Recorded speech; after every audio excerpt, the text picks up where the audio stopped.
Our world is changing. It's time for fresh ideas and new points of view. I'm Yana Peel, Global Head of Arts and Culture at Chanel. And this is Chanel Connects, bringing together creative game changers from film, art, dance, music, and more. Can you hear me, Charles? Yeah, I can. Hi, Emerald. Hey, it's so nice to meet you. It's great to meet you, John. Great to finally meet you, Annika. Thanks for having us. Some are old friends and collaborators. Others are meeting for the first time. All are focused on what matters most and what's coming next. And now we get to listen in.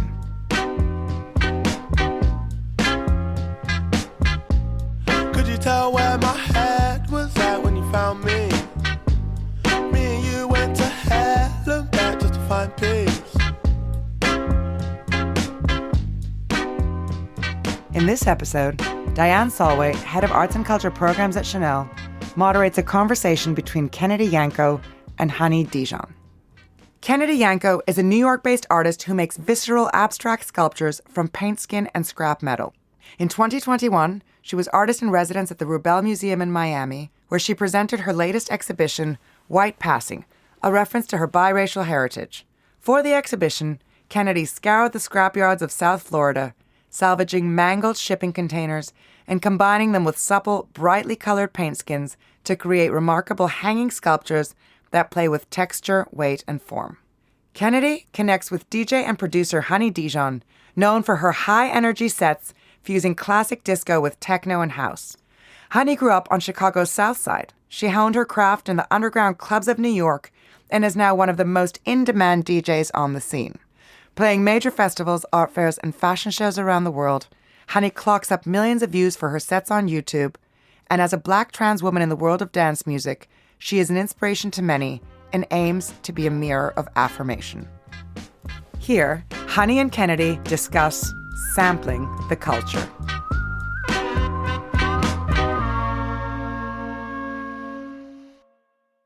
Kennedy and Honey, it is absolutely thrilling to have you both with us today. Welcome to Chanel Connects.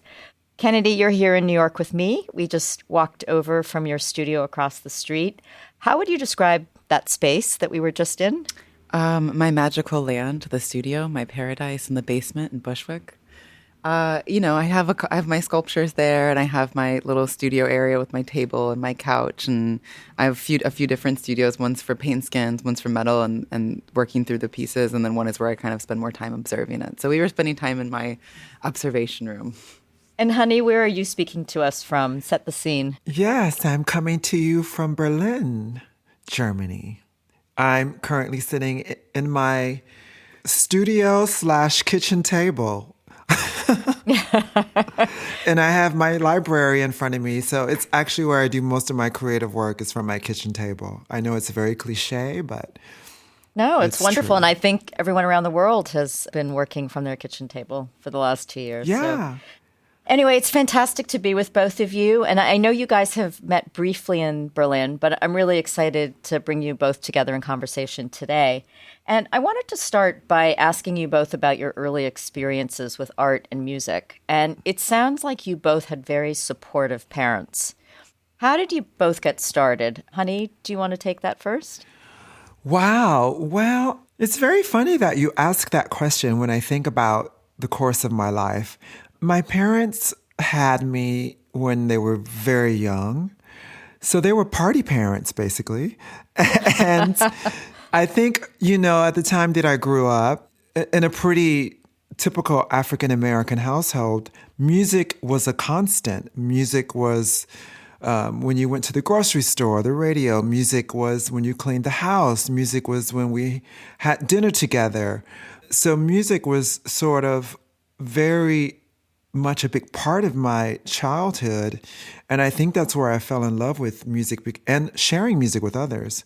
It wasn't until I got into my teenage years that I was born, or I came of age at the beginning of house music culture in Chicago.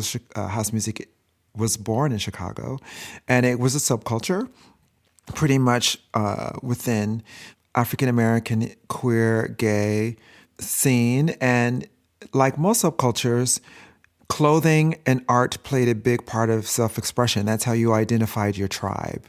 was how you dressed, what record store you shopped at, what club you went to, what music you listened to. So my earliest connection was always through just being part of a subculture. And also, my favorite bands, my icons are Grace Jones and Sade, and they're both fashion icons. And I would just stare at the album covers while I listened to the albums. And night clubbing was really inspirational for me because the jacket was by Giorgio Armani, and the graphics and photography was by Jean-Paul Goude.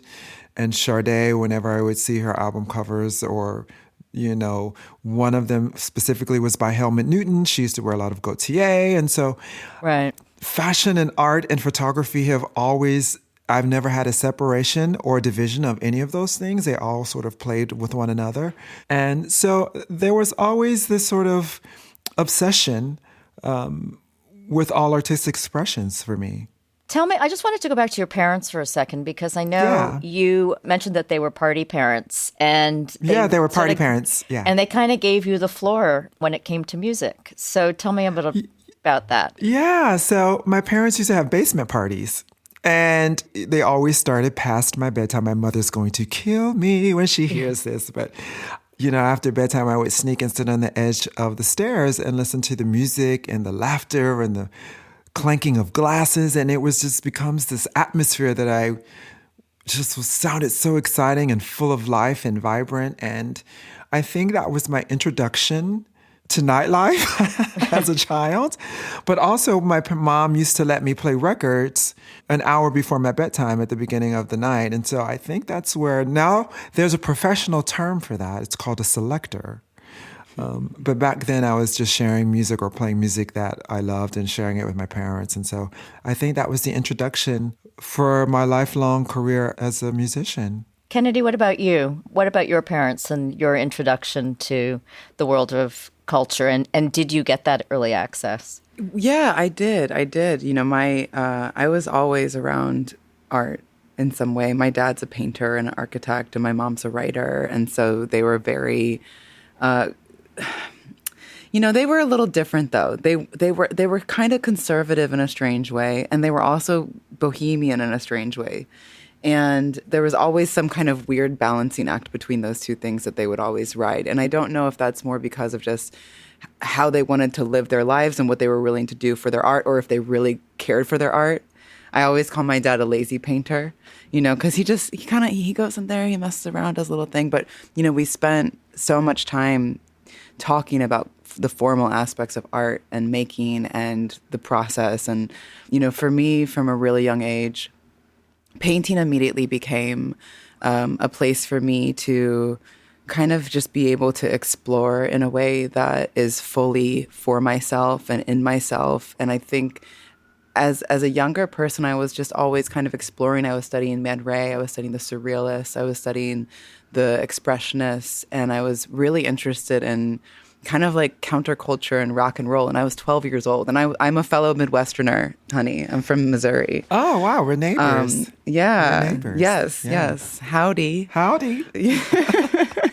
Howdy, neighbor. So, yeah, I mean, and it is interesting, too, kind of being from the Midwest, how, there's so many melding pots of different things, different East Coast, West Coast, all different parts of the world coming together. And then also kind of coming from 6 generations on both sides of laborers, and there's this kind of, in my genetic code, this sense of repetition and creating and making and going through that process that serves me in some way. I would agree with that. I think, coming from Chicago, it was such a musically diverse city. You had the blues, you had jazz, you had disco, new wave, house music, industrial clubs, gay clubs, black gay clubs, white gay clubs. And I sort of, my education was so vast because, you sort of move between all these worlds. And I think the Midwest, also growing up there keeps me really grounded.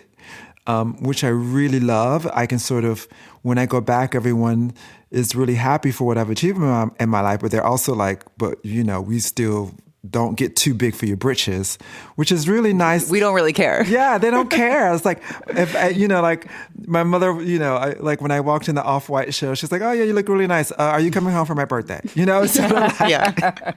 you know what I mean? It's like, but mom, this is like a big deal. Yeah, I'm really proud of you, but your sister needs you to call her.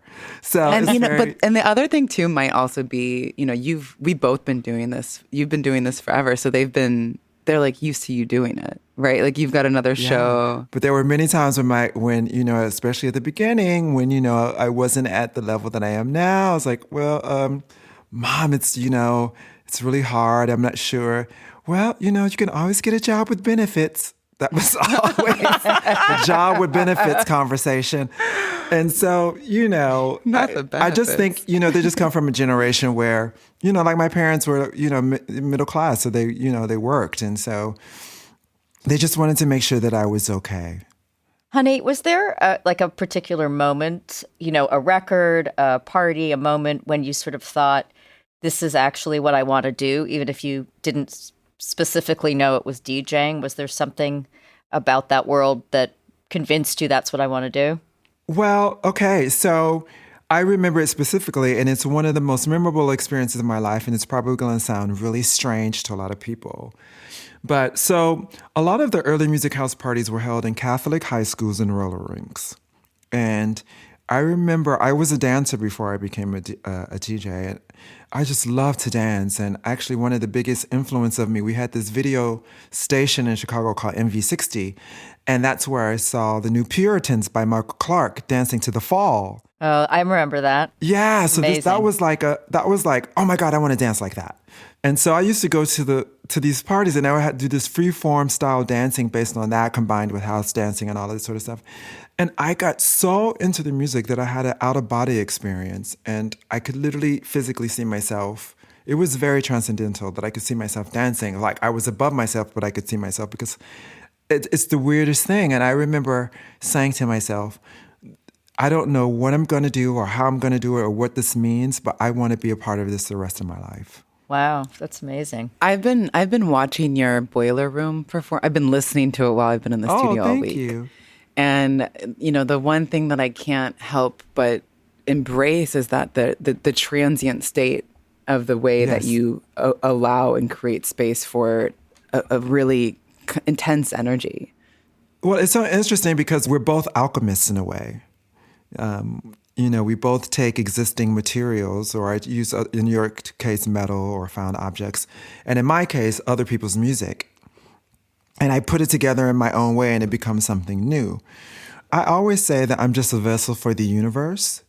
I have learned, Martha Graham had one of the best quotes that I live by.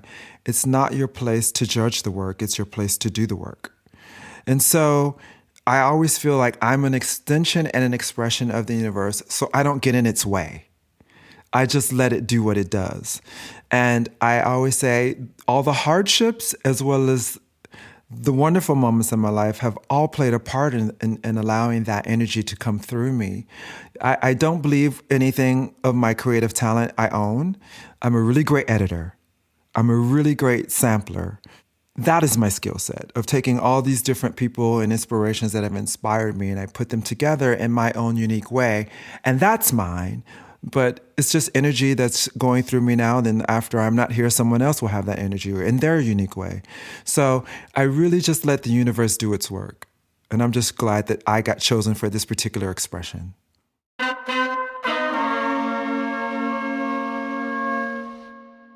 We're talking about, in this conversation, sampling culture.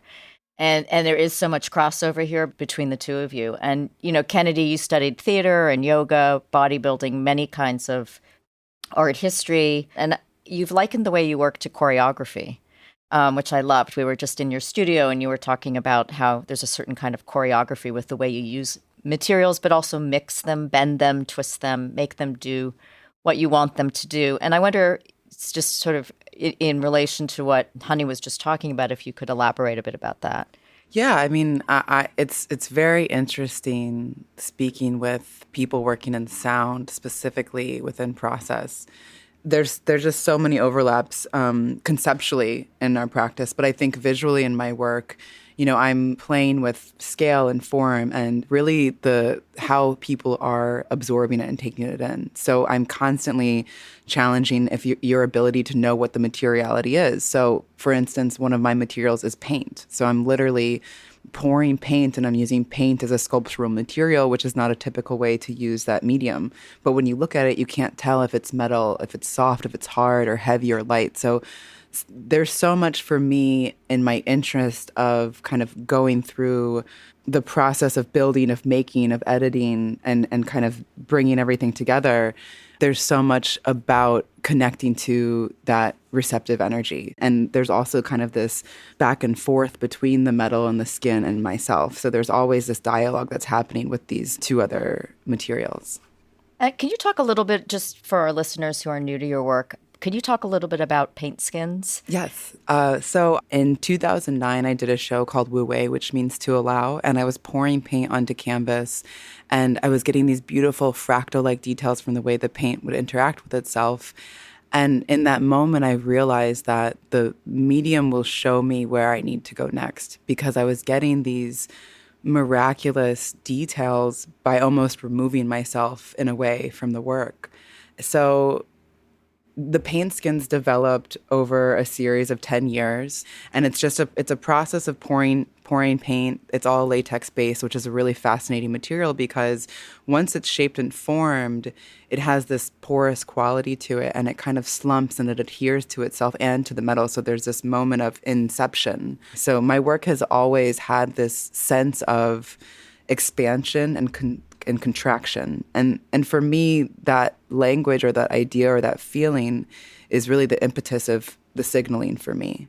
If I expand, it's a yes. And if I contract, it's a no. And that's kind of how I'm navigating or using some kind of criteria for myself as a maker. Honey, I'm just following on that. You're also mixing materials, you're mixing sounds, musical textures. Mm-hmm. You're kind of choreographing the energy of the space and the night and reading the room at the same time.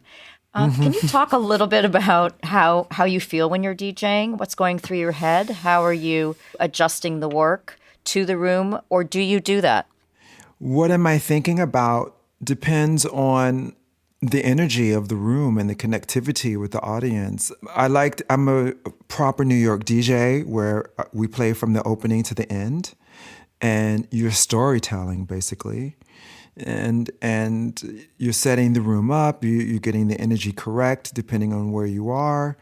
And I love that part of the process because I get to sort of bounce around and be very playful with music and with soundscapes. And speaking about alchemy, if you've ever been to one of my sets, I love effects. I love reverb, delay, echo. That comes from, putting drama and also space, and putting a lot of spatial silence in music. Silence is just another tool to use within music. So for me, what I'm trying to do is to just letting each song have a thread and an emotion, and it's basically like sex, really. There's the courting, and then there's the foreplay, and then we get into a little bit of heavy situations, and then there's the ebb and flow. Then we bring it down, and then we bring it back up, and it's not a destination, but it's more of it's tantric basically. It's not about the orgasm, it's about the pleasure. And so what I try to do when I'm DJing is just really connect with people on a very primal level. Tension and release is a big thing for me, building, and then giving that release. Sort of same thing that you were saying earlier, Kennedy. Contracting and expanding, I call it tension and release. And, I try to have as much tension before the release. And then letting that release happen. It's euphoric, it's sexual, it's energetic, and then you start to tease again. It's fun for me. It's like really great sex. I've always felt that. I've always felt that creative energy is maybe one of the closest forms to spiritual energy. And when I think about, the physical expression of my work, it's almost like capturing that exact moment that you're talking about in stillness. Yeah, getting back to the question of what am I thinking about, it's really, I try not to think. And that's one of the things I love about being a live performer is that this moment is the only moment we're going to have to do this. And I think there's something really beautiful about being so present in that moment. Right, because like any live performance, it can't be repeated. It It's can't always, be repeated. You're either there or you miss it, even if it's recorded. And you're also forced into it. You're You're kind of put into that state versus kind of like having to get your brain into the present. Can I ask you a question? So about your paint skins, was this an accidental discovery? Because I find that there are no such things as mistakes. There's just discoveries. Definitely accidental. Definitely one of the best things that ever happened to me. Yeah. I mean, so getting back to your boiler room that you talk about. Yes. So that day was very special. Special in being I had been in Australia for 2 weeks. It was an intense, grueling 2-week tour. And it was the last gig on the tour. And the flight was late. The car to pick me up was 45 minutes late. I went straight from the airport, straight to drop my bags off, and was thrust in front of 4,000 people. Just thrust. And my entire life showed up in that 1 hour. Like every lesson that I learned showed up in that 1 hour. That's not my favorite DJ set of mine. I can go back and look at 50,000 mistakes within that set, but it connected with so many people. And I realized from that moment on that it's not about being perfect. You just always have to keep going in the process because you never know. You just never know within your creative work what's going to stick and what's not going to stick. And it was the 1 hour out of everything I've done in my life that changed for me. So I learned in that process that not to get in its way, and there are no such things as mistakes, just discoveries. But also it's interesting that, you had done all the work. And so you're really in that moment of having to just do rather than to think about it. You had already done it. So you were just relying on what you know and how you do that so well. So it was just, I think that's always interesting when you're sometimes forced into those situations where you just have to literally perform. Yeah. What's the craziest night you've ever DJ'd? Paint the scene for us. The craziest night that I've had a lot of crazy nights. Does it feel crazy to you? I think I have to say playing at Panorama Bar in Berghain is probably some of the best highlights of my life because it's really for music lovers and it's a den of inequity. Is that what they call it? A very carnal, lustful, yes, free place. And that's why I love it so much. And, one of the things that I would have to say, seeing women dancing topless and freely, sexually free without worrying about the male gaze or heterosexual norms. I think women, when they're in spaces, always have to worry about male aggressive energy. And one of the great things about Panorama Bar is that it's a queer space and it's sort of the reason that the door scene is so legendary about people not getting in is because they just want to make sure that the right people are there so that no one gets in anyone's way as far as expressing themselves. And I found it really beautiful to see women so free with their bodies. And it was just really awesome to see all people just being free and celebratory. And it was, they put a lot of fog in the room and there's lots of strobes going and most of the colors of the strobes are very sexual orange and red. And, it was, I remember like 9 a.m, but all the shutters were closed. And as soon as, if you've ever been to Panorama Bar, if you've been partying for 13 hours and the shutters comes up and the sunlight comes in, it's like euphoria. So I would have to say those were some of the most incredible DJ experiences that I've had, is just seeing people be able to express themselves without fear and shame and to just celebrate who they are unapologetically.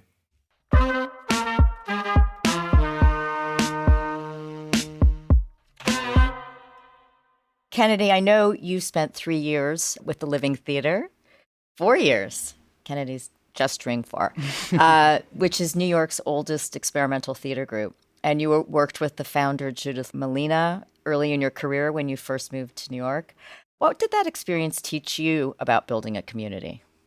I think to begin with, it taught me a lot about myself in relationship to others. So as a painter, it's such a private, isolated world, which is not my practice now. My practice is very different working in sculpture. But at that time, I don't think that I had been properly socialized in a lot of ways, just from maybe the way I was brought up. But, it taught me how to support people and how to make space for people.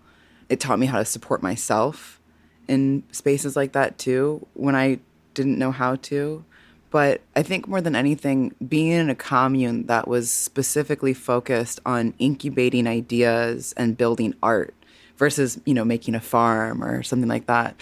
It was fascinating because we had so many different kinds of minds there. We had writers and music producers and actors and performers, and it was just this kind of enclave of people really pushing for things that don't make sense in the constitution of this world that we've been given. So I think that showed me the power of a collective energy. Were there any sort of formative experiences with the Living Theater that you remember in terms of other people who came through or other exposure to other interesting artists? Oh, yeah. I mean, everybody was there. Al Pacino paid our rent. Yoko Ono helped with our rent. I mean, who else would come by? I met Rick Lowe at the Living Theater, who's a wonderful artist. I met Penny Arcade, who's a legendary performer from the Lower East Side. Yeah. So it was this true Lower East Side, New York, and all the old school people were still showing up to the Living Theater. So, I mean, every corner had a different thing going on, I miss the eccentric New Yorker. It's still no. You know what? It's still a real thing. I mean, it's still there. It's here, but it's maybe not the same. I just find that I personally too. I have like a resistance to being able to be open to what might be the newer version of that. Right. Because you know what I mean? Yeah. Well, I'm not looking for the newer version of that New York. That's one of the reasons why I moved to Berlin, because I didn't want to be one of those New Yorkers. Oh my God, it was so great. I didn't want to be that, because New York is constantly evolving, and New York will always be New York in whatever incarnation that is. And, what is now? What is next in New York? The new generation coming up, especially in the queer scene, is so exciting. And I'm interested to see what this new New York will be. There's still so many amazing New Yorkers still there. And so when you spoke about Penny Arcade, it just brought up so many memories of so many amazing people that I've come into contact along the way that are still, like Lady Bunny's still in New York, and Taboo is still in New York. But you're right, it's about what's now. And I'm so excited to see what New York, especially post-pandemic, becomes. I just wanted to talk a little bit about now. And Kennedy, could you talk a little bit about your exhibition, White Passing, at the Rubell Museum in Miami, which is a wonderful, fascinating show where you really pushed yourself in new ways. And I wonder if you could talk a little bit about what you were exploring. Yeah, delighted to. Yes, the building of this work and this process internally has been really challenging, really interesting for me. So, when I went to the Rubell residency to build that work, I had the whole old museum. So it was the old DEA building, which was over 30,000 square feet to work in. So this is an old DEA building that was turned into a museum. And I had never had that kind of space before. I never had a forklift. I never had a scissor lift. And when I was down there, for me at that time, I was really just trying to make the work happen. I'd never worked at that scale. So there was a lot of nuanced engineering that I was kind of learning and figuring out in real time. And at the same time, I've been writing this graphic novel for the last year and a half. And it's called Indelible Fluidity. And it goes through different parts of my life and different obstacles within my personhood, and then also kind of like genetically how I'm connecting to how information is coming through genetically in different ways. And it's the main thing in the book is showing that adversity is the conduit to consciousness, that when you're faced with an obstacle, it's what causes you to go deeper within yourself to understand how to navigate that space more thoroughly. And I had to interrogate, my personhood and my identity in a way that I never had before, looking at my skin, looking at my eyes, looking at my hair, what it means to be a white passing biracial person raised by a Black American mother and a white American father. and kind of like how I'm contributing and what kind of space I'm taking up and what kind of space I'm creating for other people. And I think one of the most fascinating things in building this work is that just understanding even more deeply about how particular and odd and nuanced my perceptual experience has been as how I'm understanding the world and how the world is understanding me. And I think in my work, I'm always looking to see how I can challenge that lack of sight and that lack of vision. And I'm always interested in encouraging people and challenging myself in being able to more deeply understand vision as a full body experience versus something that I understand.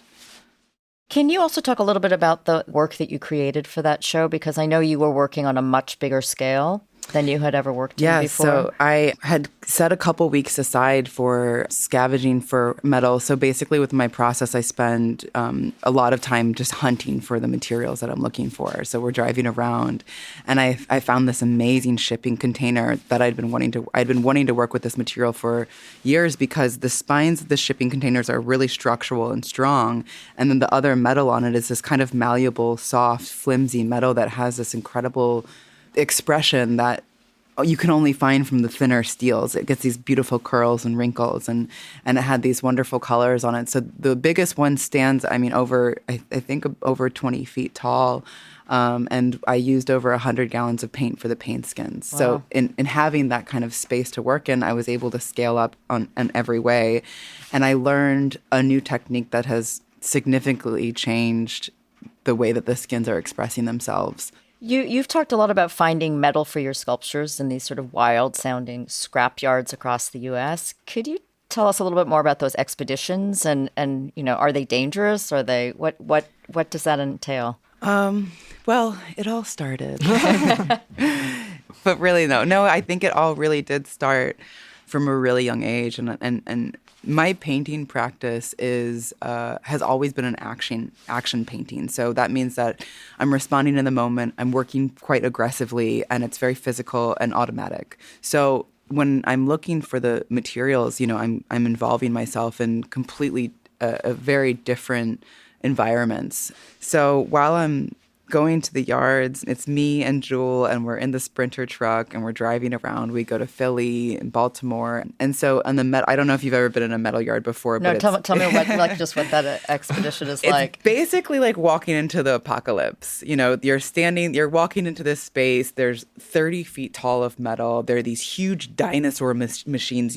picking metal up with a magnet and throwing it up onto the pile. And then there's all these cars that are unloading metal. And, half the time that I'm going to these places, I'm not allowed to go into them because I can be a liability to the yards. And every once in a while, I find a good one and someone who's excited about seeing something different that they haven't, all day long. And I love being able to kind of just dig and look. And most of the time I can only, get things that are around the edges because it's kind of dangerous to get in there. But sometimes I have, guys that will help me with the machines. And a lot of the main manipulation of the materials happen there in real time. So there's one machine, I can't think of the name of it, but it kind of crushes it like a large Tyrannosaurus Rex. And it's so fascinating as I've continued this relationship with metal to understand it as this soft thing that when I heat it up, it becomes liquid, or when I can pinch it and it almost breaks as like a twig. And for me in those moments, everything that I know is over. And the adrenaline of being in the yard and to get to experience that and absorb all that, that's really kind of what keeps me going and that I enjoy. Sounds amazing. Honey, I'm thinking also that as Kennedy's describing these kind of treasure hunts and, looking for those elements, but I'm curious how you source material and if record shops or other vintage kinds of stores, what are some of the other sources that you're looking at? The thing about being a working DJ is that it's constant research, it's constant navigation. One of the great things about living in Berlin is that there's still a very big culture of vinyl. And so there's lots of secondhand resales of record collections. There's an e-commerce site called Discogs where you can pretty much find any record that you've been looking for in your life there. A lot of times it would be I'll be shopping and I'll hear a disco record and I'm like, oh my God, I forgot about that. Or I'll be, I go everywhere from YouTube to record shops to promos to my own record crates to memories to friends making things specifically for me. I actually have an engineer that works with me that can make edits for me on the fly. I recently did a remix of David Bowie's Let's Dance, and that mix was inspired by hearing one of my favorite DJs at a club. And so you're talking about a lifetime of music that I'm pulling from. Right. And it's all filtered through experience, right? Because and so it's much all about- I didn't have the words for my art until someone said it was experiential. And so a lot of times the research comes literally just from just digging, and then I'll be asleep and something will pop in my head, and then I'll be on this mad scavenger hunt for something that, maybe a riff or a vocal, and I call my friends so it's constant research. And I recently started collecting 7 inches about 3 or 4 years ago because everything now is moving so digital. And even I wanted to ask you, how do you feel about NFTs? How do you feel about inanimate artistic things? Because in one way I can see the appeal of it, but I feel like, no, this isn't how we should experience. Art should be physical for me. Well, I don't think NFTs have anything to do with art. Okay. To begin with. I just want to hear your opinion on that. Yeah, because yeah. As someone that works in the physical realm, I guess my feel on it is that, it's another parallel industry and community versus a competition or a replacement. And with the NFTs, I honestly think that artists were kind of like used to popularize the idea of it as an application more than as an art thing, just in my experience in making them or kind of like understanding that world a little bit more. Right. It's an asset. It's a money thing. To what degree do you guys think about how you present yourself and how you present yourself as being part of your practice? You want to go first with that, Kennedy? I was just going to say the same to you. I'll start. What do you want people to know about with your work, about you? I think, that's the thing with me is that, my work is really kind of the amalgamation of my life experience as in each different iteration that I'm creating it in. When I think about my work, I think of it really as my higher self and really as the fullest expression of myself. And I really feel that it's much more sophisticated than I am as a person. I'm trash. I really am. To be honest, I'm trash. I learn a lot from my work. And so, for me, it's always about how am I interacting? How am I feeling while I'm talking with you? How am I feeling while I'm looking at this? Mm-hmm. So I think that translates into the work, and I really believe that you can feel it breathing in front of you from that. Honey, what about you? What do you want people to know about you listening to one of your sets when they're in the room with you? I would probably say I'm a proponent of joy, and I'm sort of a griot in the sense of the word. So I hope people, when they come to hear me play, because, for many years, I wasn't hired because I played too eclectic. I would jump from disco to techno to this to that and the other, and people couldn't put me in a box. And now I'm celebrated for that because that's how I experienced it. I think most people present their work the way they were sort of exposed to something the first time. And so I hope the way I'm presenting myself as an artist is just basically a continuation of an art form, or I believe to be an art form that has been lost. And especially with all of this digital innovation, we have all the technologies for music to basically mix itself. And so I try to still present music in a way that is still rooted in that time, because I don't want it to get lost. It was too incredible. I experienced so many incredible things. So, and also sharing. I think that's another important word, just to share. And so that's what I hope people take away from when they come to see me perform. I'd love to wrap things up by looking ahead to one of your exciting upcoming plans. You're going to be working with Grace Jones. Oh, my God. As part of her curated festival Meltdown at London's South Bank Centre. So let's just talk about Grace Jones for a second. Casually. So what does Grace mean to you, and how did this come about? Oh, my God. I'm still speechless because I'm such a fan first and foremost. I'm a fan that gets to work with someone that has been truly inspirational for me. But if I think about Grace and sort of what she's liberated me, and I have this thing called mirror of affirmation. And like, you don't know that you can be something if you can't see it. And Grace was combined theater and performance art and fashion. And here was this dark-skinned woman that wasn't traditionally femininely beautiful, but was so strikingly beautiful. And she broke down gender norms and what it meant to be masculine and feminine. And then you had this Jamaican woman singing Edith Piaf, La Vie en Rose. And so for me, it's a full circle moment. And I often joke like, okay, after this, I can retire. There's still a lot of work to do. What can we expect from your performance with her? Or your appearance with her, rather? Well, first of all, I'm just worried about my appearance as Grace, so I have to really be on point.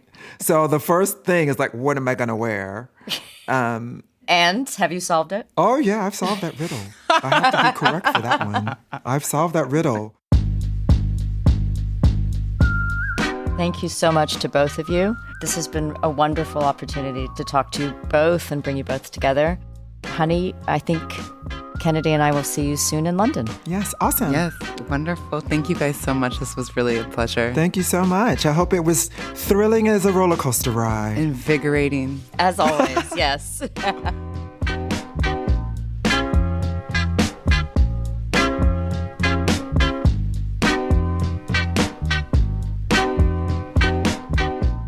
Thank you for listening to Chanel Connects. Don't forget, you can follow the show on Apple Podcasts, Spotify, Stitcher, Amazon Music, or your favorite podcast app. You can also listen back to Season 1, featuring conversations between Pharrell Williams and Ez Devlin, Keira Knightley and Lulu Wang, and many more.